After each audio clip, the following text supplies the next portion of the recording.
고전 운문 한번 살펴보는데, 일단 고전 운문은 어디까지냐면 개화기 전까지를 생각해 주시면 됩니다. 그러니까 조선 후기까지 살펴보는데, 우리가 이제 고전을 어려워하는 이유는 1학년 때 올해 어떤 것들을 배웠어. 그러니까 올해 배웠던 것들 중에서 중학교 때 배우지 않았던 것들이 아마 그 중세국어 표기로 되어 있는, 그러니까 중세문법을 배우고, 그리고 이제 그런 표기로 된 작품들을 이제 배운 것이 이제 중학교 때와의 가장 큰 차이점인데, 이게 지금 1년 동안 보긴 했지만 아직도 익숙하지가 않단 말이야.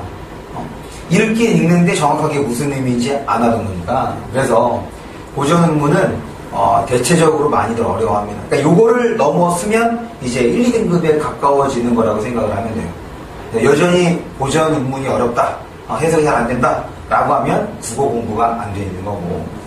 그래서 고전 운문을 살펴보는데, 이 고전 운문을 볼 때 우선 어떤 것부터 확인해 둘 필요가 있냐면, 고전 운문이 어떤 과정을 거쳐서 그 다음에 진행이 되어 왔는가, 일종의 이제 역사라고 할 수 있는 고전 운문사를 먼저 살펴볼 필요가 있겠다. 이걸 이제 간단하게 좀 정리하겠습니다.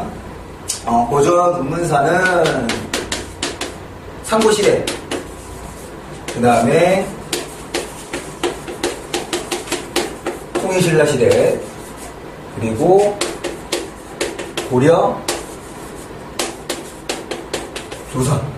그럴 때 조선은 다시 전기와 후기 이렇게 진행이 되는데, 삼국시대는 쉽게 고조선부터 삼국 통일 전까지를 봐주시면 됩니다. 그럼 여기서 잠깐 지금 우리가 이제 중세문법 시간에 우리의 글자가 언제 만들어지냐면, 그렇지, 조선. 세종대왕이 만드는 거니까 이때 글자가 있었던 거고, 저 이전에는 글자가 있어 없어? 없어. 그런데도 이제 기록이 되었기 때문에 우리가 지금 공부하게 되는 거잖아. 그럼 이제 기록하는 방법이 두 가지가 있습니다. 하나는 글자가 없었기 때문에 뭘로 기록을 해? 그렇지, 한자로 기록을 하는 거야. 그런데 지금 우리는 국어 수업을 하고 있는 거지 한문 수업, 한자 수업을 하고 있는 게 아니라, 그래서 한자로 기록된 거는 작품이 쉽습니다. 왜냐면 한자를 써주기는 하는데 절대로 그걸로 문제를 낼 수가 없고 우리는 이해할 수가 없거든. 나도 잘 몰라. 그러니까 뭐로? 현대어로, 그러니까 현대어랬나? 현대역을 해줘. 그래서 한자로 기록이 된 거는 우리가 쉽게 해결할 수가 있어. 그러니까 현대시보다도 훨씬 더 쉬워. 또 한 가지 방법은, 글자가 없었기 때문에 어떤 식으로 전달이 됐겠어? 그렇지, 말로. 좋아. 그 말로 전달하는 것을 조금 어려운 말로 뭐라고 표현하냐면, 그렇지, 구전이라고 표현을 합니다. 구전되다가 언제? 구전되다가 조선시대 때 우리 글자가 만들어졌으니 그때 또한 정착이 되는 거지. 그래서 조선시대 작품이 아니긴 하지만 이 훈민정음으로 기록이 돼서 지금까지 전해지는 작품들이 조금 어려울 수가 있어. 왜냐? 걔는 중세 표기와 동일하기 때문에. 조선시대 작품 아니고. 그런 것들이야. 그런 것들이 고전 운문에서 어려워진 거다. 어렵다고 느끼는 거다. 그러니까 어쩔 수 없습니다. 자꾸 보면서 익숙해지고 친숙해지는 방법밖에 없어. 그리고 전에도 얘기를 했지만, 우리가 이제 고전 운문, 그리고 이제 그렇게 그 중세국어로 표기가 된 것들을 볼 때 어떤 식으로 공부하라고 그러지?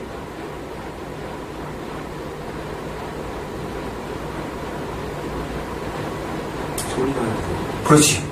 그게 중세국어의 기본적인 표기 방식이 소리 나는 대로 적는 거기 때문에 소리 내어서 읽어봐야 돼. 그래서 내가 그 소리를 들어야, 이거 이렇게. 그런 소리를 들으면서 당연히 지금 우리가 사용하고 있는 현대어랑 좀 비교를 해야겠지. 이렇게 해서 유사한 것들은 큰 문제가 없거든. 달라지는 거 몇 가지만 외우시면 됩니다. 그러니까 우리가 이제 올해 시조를 공부할 때도 내가 이런 표현들, 이런 것들을 좀 기억해두라 라는 게 많았잖아. 거기서 크게 벗어나지 않아. 여기 우리 또 비슷하게 볼 겁니다. 그런 것들은 기본적으로 어쩔 수 없어. 외워야 돼. 그래야 작품 감당이 된다는 거. 그래서 이 시대 순으로 이제 그 내용을 살펴볼 겁니다. 하나씩. 먼저 상고시대부터 살펴보죠.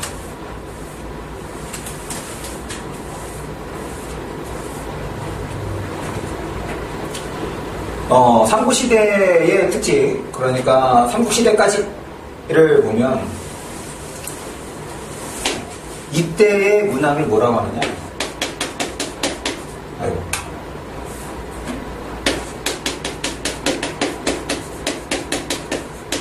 원시종합 예술에서 각 갈래별로 분화되는 시기입니다. 원시종합 예술이라고 하면 말 그대로 예술이 다 들어간 거야. 섞여 있는 거야. 지금 우리가 이제 문학을 보고 있는 거기 때문에 문학과 관련해서 얘기를 하면 이 원시종합 예술은 시, 소설, 극 이것이 한데 어우러진 거야. 그럼 여기에서부터 하나씩 이제 갈래가 나눠지게 되는 거지. 우리가 1학년 때 중학교 때는 시, 소설, 극으로 배웠지만 1학년 때는 뭐로 배웠냐면 시는 운문 말고 서정갈래 들어봤지? 그 다음에 소설은 그렇지 서사갈래. 얘는 이제 그냥 극갈래 이렇게. 얘네들이 이제 갈래가 이제 분할이 되는 거예요. 그래서 분화되는 시기라고 생각을 해주시면 되겠고, 그러면서 지금 우리가 운문을 보는 거잖아. 처음에는 어떤 성격이 강하냐? 서사시의 성격이 강한 거야. 그러니까 어떤 이야기를 마치 시의 형식으로 뭐 낭송 이런 형태로 하다가 점점 어떻게 나가냐면 개인 서정시로 나아가게 됩니다. 이게 시의 본령이지. 화자가 느끼는 정서를 드러내는 것이 시라고 했던 겁니다. 그 다음에 아까 얘기했던 것처럼 이 당시에 글자가 있어 없어? 없어. 그래서 한역이라 그래. 한자로 번역해서 그걸로 이제 한역 기록이 됩니다. 구전되다가.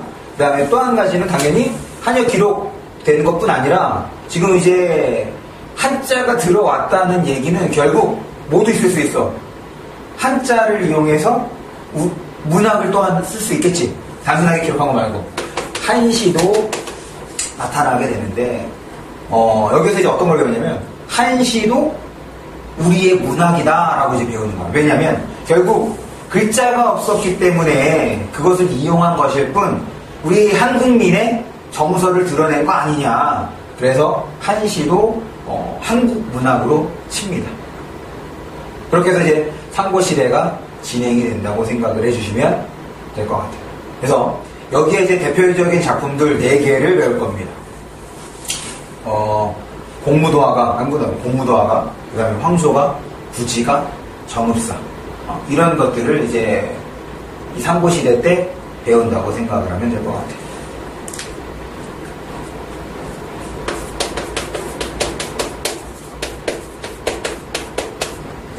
한역이 된 거기 때문에 내용 자체는 그렇게 어렵지가 않습니다. 정리. 이거 하나 더. 미안. 지금 분화되는 시기. 그래서 처음에 이런 것들이 같이 묶여있다고 뒷받침해주는 것이 뭐냐면,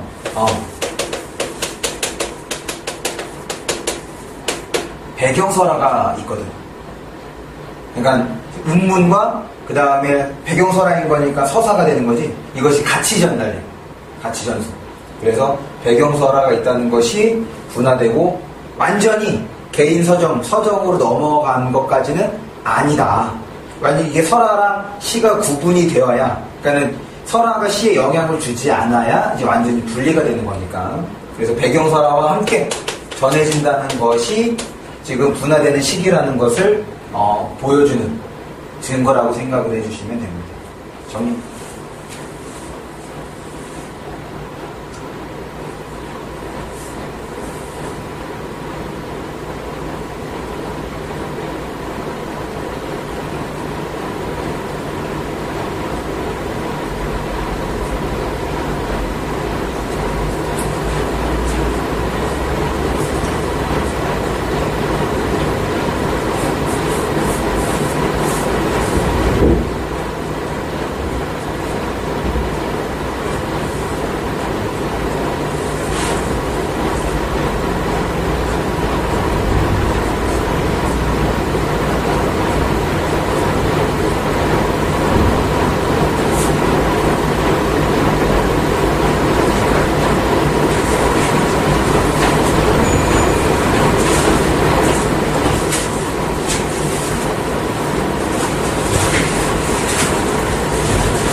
통일신라 시대로 넘어갑시다.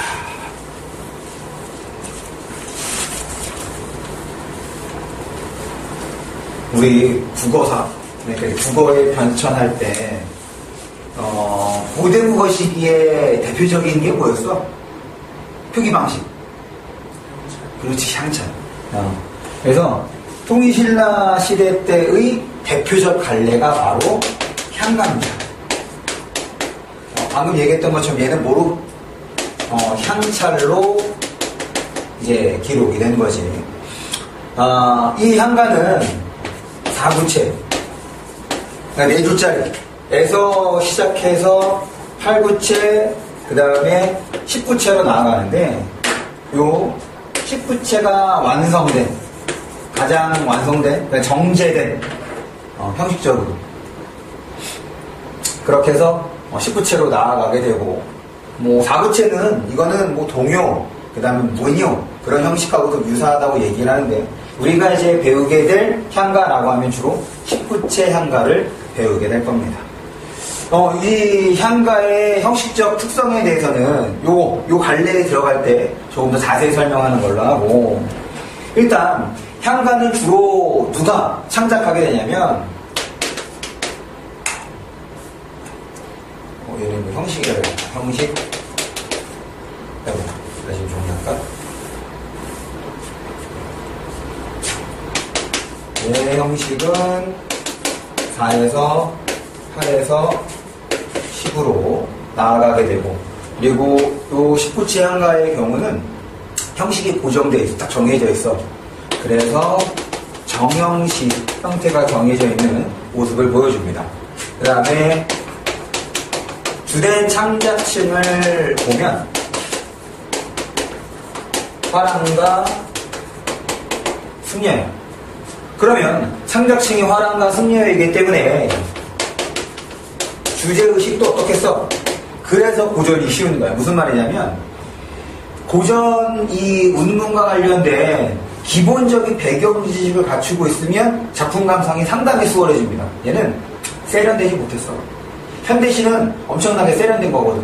되게 뭐 다듬고 정리, 그렇다고 뭐 고전 시기가 그렇게 다듬지 않는다 이런 것이 아니라, 다양한 방법, 다양한 기법들을 통해서 그 표현한 것이라면, 고전 시가의 경우는 그런 경우는 드물거든. 그러니까 기본적인 배경 지식만 갖추고 있더라도 이거 향가래 하라고 하면 이런 측면이 있지 않을까? 이렇게 일종의 내가 접해보지 않은 갈래여도 뭐가 되는 거야? 감상의 틀을 마련해 놓을 수가 있는 거거든. 그런 면에서 아까 처음에 고전 운문을 공부하지 않았다. 고전 운문을 어려워한다? 그럼 공부하지 않은 거고. 그 공부하지 않았다가 이런 걸 이제 보여주는 거지. 그러니까 다 생소하게 느껴지는 거야. 생각해봐. 우리가 모든 고전을 다 볼 수 있어? 절대로 없어. 그런데 중요한 몇몇 작품만 봐도 그걸 통해서 다른 작품을 감상할 수 있다는 거야. 왜? 일종의 뭐가 있다? 전형성이 있다는 거지. 틀이 있다는 거야. 그래서 이런 배경 지식은 그런 틀을 형성하는 데 도움이 되는 거죠.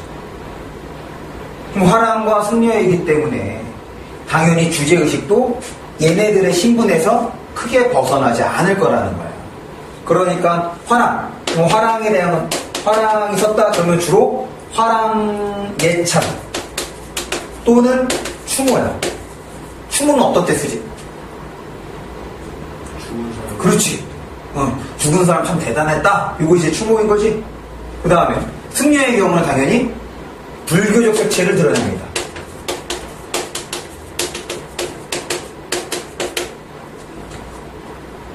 그래서 향가가 생각보다 어렵지 않은데, 우리가 이제 헌화가를 배웠잖아. 그걸 이제 표기해서 배운 거지. 그런데 그 향차를 해독한 것도 뭘로 해독을 했느니?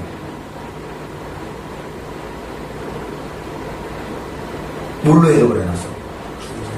그렇지. 중세국어로 해독을 해놨단 말이야. 왜 중세국어로 해독을 해놓는 거냐면, 고대국어와 중세국어의 음운상의 차이가 크지 않기 때문에 그 당시에 발음이 유사했을 거다. 일단 모두 똑같아. 모음체계도 똑같거든. 고대국어와 중세국어의 모음체계가 똑같단 말이야. 그러니 중세국어의 형태로 해독을 해놓는 거지.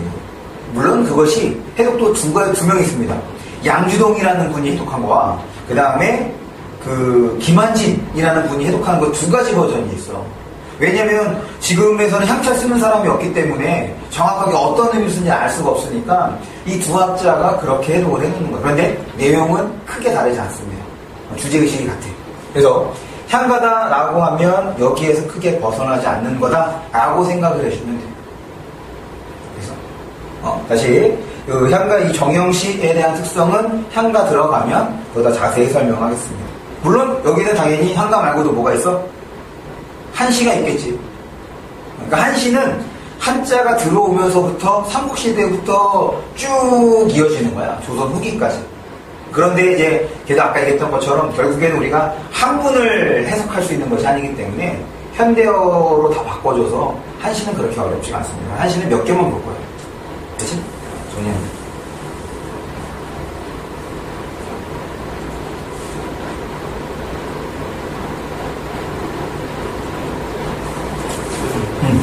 한시를 중세국어로 번역하는 건가요? 아, 그건 없어.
이두나 구별 같은 건 시험에 안 나와요? 절대 안 나옵니다.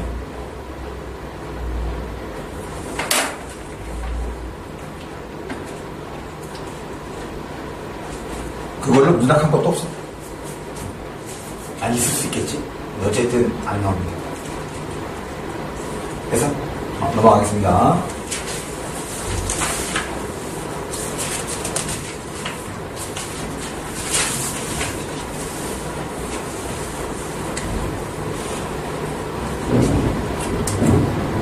그럼 이제 고려시대를 보겠습니다.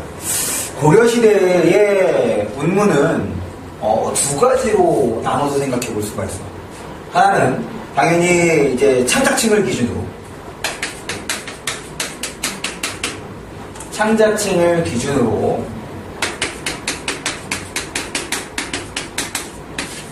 두 가지로 나눠볼 수 있습니다. 우리 이제 봉건제라는 말 쓰지? 봉건제가 뭘 의미하지? 봉건제가 가장 큰 특징. 봉건제의 가장 큰 특징. 그러니까 군주제, 봉건제 가장 큰 특징.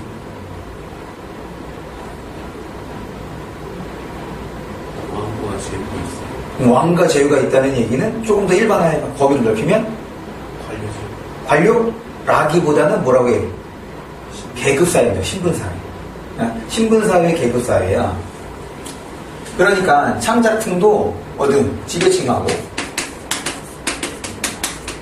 피지배층으로 나눠볼 수 있지. 물론 신라시대도 마찬가지야. 그러니까 화랑이라는 사람과 그 다음에 승려라는 이 신분, 계급은 사실은 향차를 다룰 수 있다는 것 자체가 글자를 다루는 거기 때문에 정보를 소유하고 있는 거거든. 정보를 소유하고 있다는 건 바로 뭐가 되는 거야? 지배층이 되는 거란 말이야. 그러니까 그 당시에도 평민들이 불렀던 노래들이 있을 거라고. 그런데 왜 우리는 그거를 몰라? 기록이 안 돼서 지금까지 전해져 오지 않는 거지. 그러니까 정확하게 알 수 없는 거고. 그렇다고 알 수 없는 거랑 없는 거랑은 완전 별개인 거 아니야. 있었던 거야. 그래서 우리가 고려시대 때 피지배층의 노래를 알게 돼. 왜? 걔가 기록으로 돼서 남겨지거든. 그래서 우리가 지금 배우게 되는 거죠. 당연히 지배층의 노래는 지네들은 글자를 알았으니, 한자를 알았으니 걔네는 한자로서 표현을 한 거고. 그렇게 생각을 해주시면 됩니다. 지배층은 쉽게 양반이라고 생각해 주시면 되고, 피지배칭은 평민이라고 생각해 주시면 되는데, 여기서 사실 양반이 아니지? 고려시대는 사대부라고 얘기를 해야 되는 거니까, 어쨌든, 사대부. 이제 지배층부터 먼저 볼게요. 이 지배층은, 그러니까, 자기가 이제 다스리는 입장, 위에 있는 입장이기 때문에, 어때? 좋아. 그래서, 그리고 이 당시에 여러 가지 학문들도 막 배우고, 그리고 막, 그래. 그러니까, 자기의 뛰어난 점, 자기 계층에 속한 사람들의 뛰어난 점을 얘기를 해줘. 그것을 문학으로 표현해. 마치 예전에 이제 2NE1에 있었던 노래, 내가 제일 잘 나가. 그런 식으로 얘네들이 노래를 합니다. 그런 갈래가 뭐냐면, 경기체가라는 갈래예요. 근데 왜 경기체가라고 하냐면, 그 후렴에, 그 경기가, 그 모습, 이제 경기가 이제 그 경기의 모습을 얘기하는 건데, 경기도를 말하는 거잖아요. 그 모습이 어떠한가? 라고 해서 자부심을 드러내. 그래서 경기가 이제 반복해서, 경기체가 이렇게 이름을 붙인 거예요. 그처럼, 이거는 뭘 드러낸다고? 양반의 자부심을 드러냅니다. 계급층, 그러니까 지배층으로서의 자부심. 야, 봐봐, 우리 글씨 쓰는 거 엄청 글씨 잘 쓰지? 야, 얘 봐, 얘는 글도 잘 써. 얘는 글씨 잘 써. 얘는 그림 잘 그려. 이런 식으로.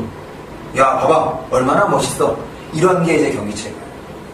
그러니까 사람들이 좋아하겠어, 안 좋아하겠어? 지네들끼리만. 그래서 얼마 못 갑니다. 그리고 얘는 내신에는 나올 수 있지만 절대로 수능에 나오기 어려워. 왜 그러냐? 그냥 한자를 막 써놔서 해독이 잘 안 돼. 이게 결국에는 풀어줘야 돼. 그렇다고 문학 문제, 그러니까 문학으로서의 가치가 있느냐? 그것도 아니야.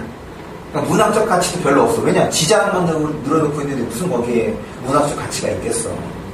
그래서 경기체가는 거의 안 나옵니다. 내가 내신에서도 나온 것도 거의 못 봤어.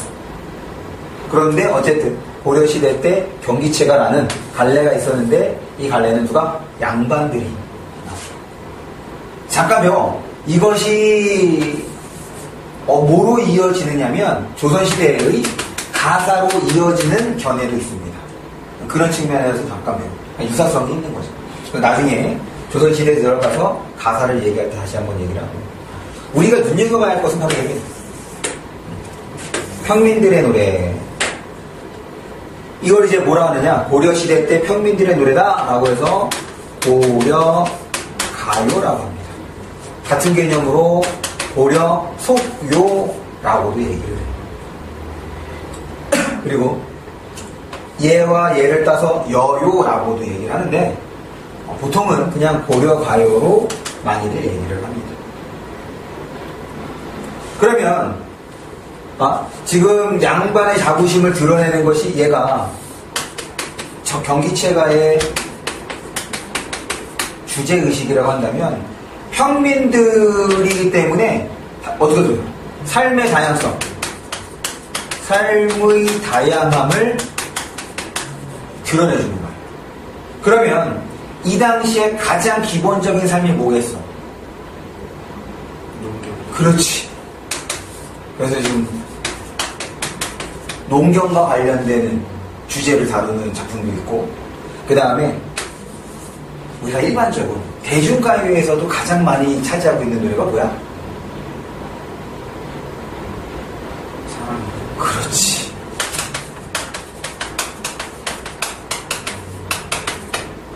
다르지 않아. 지금의 대중이랑 그 당시의 대중이랑 똑같아. 평범한 사람들은.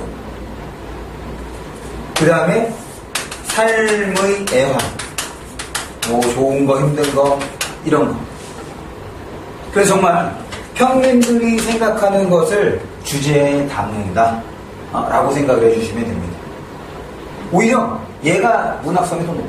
그래서 얘가 이제 출제가 되는데, 아까 얘기했던 것처럼 이 당시 평민들 글자를 알았겠어? 몰라. 지금 이 고려가요가 조선시대 때 궁중음악으로 편입이 됩니다. 그러면서 그 연회에서 공연을 하려면 뭐가 필요해? 악보가 필요하지. 그런 과정에서 얘가 이제 문자로 정착이 되는 거거든요. 그거를 이제 우리가 배우는 거예요. 마찬가지 고려가요의 그 일반적인 특성들이 있어. 일반적인 특성들은 고려가요에 들어가면 보다 자세히 다루도록 하겠습니다. 일단 고려가요다라고 하면 이런 노래, 평민들이 불렀던 노래. 그런데 이제 기록은 이제 후대 조선시대 때 이루어져서 중세국어로 표기가 되어 있는 거고, 이제 그거를 해독하는 측면이 이제 어려울 수 있는 거죠. 왜? 중세국어 때부터는 우리가 1학년 때부터 배웠던 거라 이제 이런 게 나오면 이제 어려운 거야. 그러니까 앞에 있는 고대가요, 이건 한역이야. 어려운 게 있겠어 없겠어? 별로 없습니다. 거의 없어. 그 다음에 향가, 어려울 수 있지. 얘는 뭐로? 중세국어로 해독을 해놨으니 그거대로 써주면 이제 어려운 거야. 우리가 해독해야 되는 거니까. 그 다음에 고려시대 때는 요 고려가요. 그러니까 이제 핵심이 되는 거지. 그리고 이제 조선을 넘어가면 우리가 이제 계속해서 봤던 그런 표기들로 다 작품들이 이루어지는 거니까 조선시대 때 모든 작품들은 다 어려울 수 있는 거예요. 그래서 정리합니다.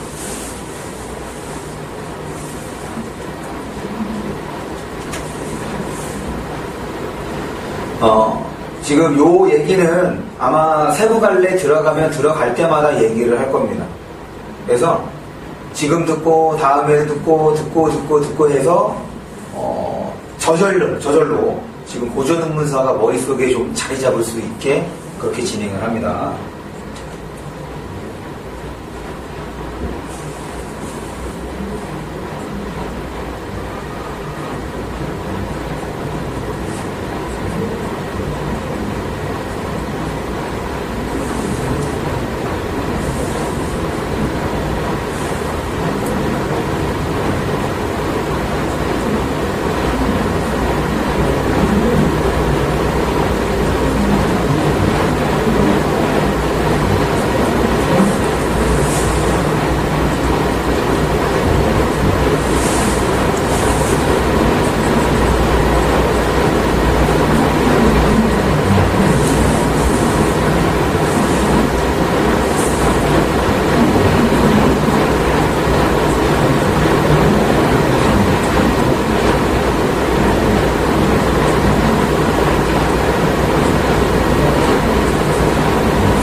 그럼 우리 조선시대까지 보고 쉽시다.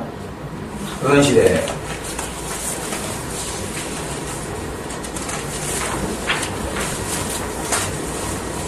아마 다음 주부터 본격적으로 작품 내용을 설명할 것 같아요. 그때는 이제 유인물이 아니라 이제 책을 통해서 보면 될 것 같고, 물론 책값도 있습니다. 조선시대. 이 조선시대는 전기와 후기로 나눠볼 수 있다. 아까 얘기했으니까. 조선 전기와 그 다음에 후기로 나눠보고 이제 중기 하나 생각을 해보겠습니다. 일단 이 조선시대의 대표적 갈래라고 하면 이제 시조가 있어. 근데 이 시조는 사실은 고려 말부터 발생한 갈래거든. 고려 말, 조선 초 이렇게 해서 이제 쭉 이어지게 되는 거야. 당연히 그러니까 문학적으로 향유할 수 있다는 것 자체, 이렇게 작품을 생산할 수 있다는 것 자체, 더군다나 얘네들은 기록까지 한 거잖아. 그럼 이제 뭘 의미해? 이 양반이 되는 거거든. 그러니까 지금 시조라는 갈래, 여기도 이렇게 나눠볼 수 있겠네요. 창작층에 따라서 전기, 중기, 후기의 특성을 나눠볼 수 있는 거지. 전기, 아까 조선시대의 대표 갈래라고 하면 시조와 가사를 들 수 있다. 그럼 이 시조 가사는 일단 기본적으로 누가? 양반들이 쓰기 시작하는 거야. 그러니까 주제의식도 어떻게 되겠어? 주제의식도 양반들에 관련된 주제의식이 되는 거지. 그러면 조선 사회의 지배 이념, 당대의 지배 이념이 뭐였을까? 그렇지.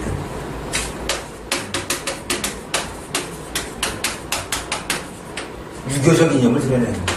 충, 효, 정. 하나가 또 있어. 유교적 이념 말고. 그런데 사실 충효, 그러니까 절개는 이제 자신의 신념을 지키는 건데, 유교 성리학에서 말하는 것은 결국에는 기본적으로 입신양면이거든요. 그러니까 임금을 보필하기 위해서는 관직에 올라야 되는 거잖아. 그런데 뭐 모든 양반들이 관직에 오를 수 있는 그런 형편은 아니었으니까, 그러면 이제 양반의 관직에 관리가 되지 못한 양반들도 있을 거 아니야. 그런 사람들은 어떻게 살 거야? 이거를 이제 다른 걸로 풉니다. 그게 뭐냐면 자연친화야. 속세를 벗어나는 거지.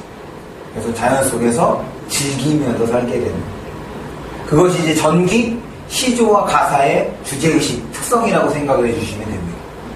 그러다가 왜 굳이 이 중기를 집어넣냐면, 이 조선 중기에 창작층에 누가 추가가 되냐면 바로 기녀가 추가가 됩니다. 이제 흔히 우리가 이제 기생이라고 하는 거예요. 그러면 당연히 이 자신의 삶이 작품에 반영이 될 거 아니야. 그러니까 기녀가 씀으로써 주제의식이 하나가 늘어. 뭐가 늘어? 그렇지. 기녀 작품들의 대부분은 사랑과 이별을 다루고 있지. 임에 대한 그리움, 사랑 이런. 그래. 그러면 창작층이 어떻게 된 거야? 늘어난 거야. 확대가 된 거야. 창작층이 확대가 되면서 주제의식도 확대가 되는 거야. 이게 기폭제입니다. 이게 큰 시발점이야. 그래서 수기에는 이제 누구도 중인과 평민들도 아니지. 지금 기념하면서 이때부터도 이제 중인들도 이제 다루게 되는 거죠. 중인 평민들도 이제 활발하게 시조나 가사를 창작하게 되는 거야. 그러면 그거에 따라 당연히 주제의식도 드러나게 되는 거지. 그래서 봐봐. 양반은 지배층이야. 점점 이제 지배층이 아닌 걸로 확대해 나가. 그 지배층이 내가 속한 이 무리를 깔 수 있겠어? 비판할 수 있겠어? 깔 필요가 없는 거야. 누워서 수백개인 거지. 자기들 거기 그런 어떤 편량 혹은 그런 기득권에서 놀고 먹고 하는 거니까 까지 않는다고. 그런데 이렇게 창작층이 확대가 되고 중인들, 평민들도 이제 작품을 창작하게 되면서 어떤 것도 이제 드러내게 되냐면 사회에 대한 불만도 드러내는 거지. 이때 평민들은 고려에서 평민했던 거랑 똑같아. 여기에 뭘 추가할 수가 있어? 삶의 다양한 모습들, 삶의 애환을 이제 주제의식으로 또한 확장이 되는 거고, 더불어서 그것만큼의 중요한 사회에 대해서 비판적으로 바라보는 것도 조선 후기에 가면서 활발하게 창작이 되죠. 그러니까 조선 전기와 중기 때는 사회를 비판하는 작품들이 없어. 그런데 후기로 넘어가면 그건 왜 그런 거냐? 창작층이 넓어져서 그만큼 주제의식도 다양해진 거다라고 생각을 하시면 됩니다. 그럼 이게 어디에도 가사에도 똑같이 드러나는 거야. 사실 시조는 몇 줄짜리니? 시조 3줄짜리지. 초장, 중장, 중장. 가사는 정해져 있어? 안 정해져 있어. 가사가 이제 아까 전에 경기체가의 영향으로 이제 나타나는 거다라고 하는데, 이 경기체가가 자기네도 자랑하는 거라고 그랬던 거지. 그래서 쭉 그냥 마치 산문처럼 내용을 펼쳐놓는 거란 말이야. 시조는 3줄밖에 안 돼. 너무 거기에 담고 싶은 내용이 많은데 이제 갈래 자체가 그걸 다 담아낼 수 없으니 시조와 운율이 똑같은 가사를 이제 만들어내게 된 거라고. 그러면 얘는 분량의 제한이 없으니까 쭉 쓰게 되는 거죠. 그러다가 얘도 조선 후기가 되면 이제 몰락 양반들 그리고 중인들 혹은 평민들이 저것을 이제 차용에다가 쓰기 시작해요. 그러면서 내용이 다양해지는 거지. 이렇게 생각을 해주시면 됩니다. 그러니까 지금 우리 조선시대까지 쭉 살펴봤는데 창작층을 중심으로 각 시대별의 특징을 살펴보는 것이 가장 수월해요. 그런데 우리가 이제 삼국시대 때는 좀 그렇게 보기가 어려운 게 현재까지 남아있는 작품들이 많지가 않거든. 그러니까 딱 구분을 해서 보기가 어려워. 근데 이제 고려시대부터는 이제 좀 기록이 된 것들이 많아서 이제 나눠서 보면 좀, 이렇게 감상하면 좀 되겠구나 라는 것을 좀 잡을 수 있을 겁니다. 그치? 그럼 가사는 사설 시조? 아니지. 사설 시조도 왜 시조라고 하냐면 형식이 초장, 중장, 중장이야. 그러니까 3단 구성으로 끝나는 거라고. 각 줄이 길어질 수 있을지언정. 그런데 가사는 그게 아니야. 초장, 중장 이렇게 한 줄씩으로 나눠본다면 그냥 한 10줄, 20줄, 70줄, 80줄, 100줄 이렇게 될 수 있는 거거든. 그런데 이제 운율상은 똑같습니다. 무슨 말이냐? 사음복의 3, 4조 혹은 4, 4조의 유격에 나타나. 시조처럼.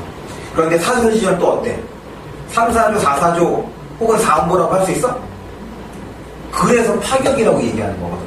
하지만 초장, 중장, 중장을 갖추고 있기 때문에 시조의 측면에서 볼 수 있는 거.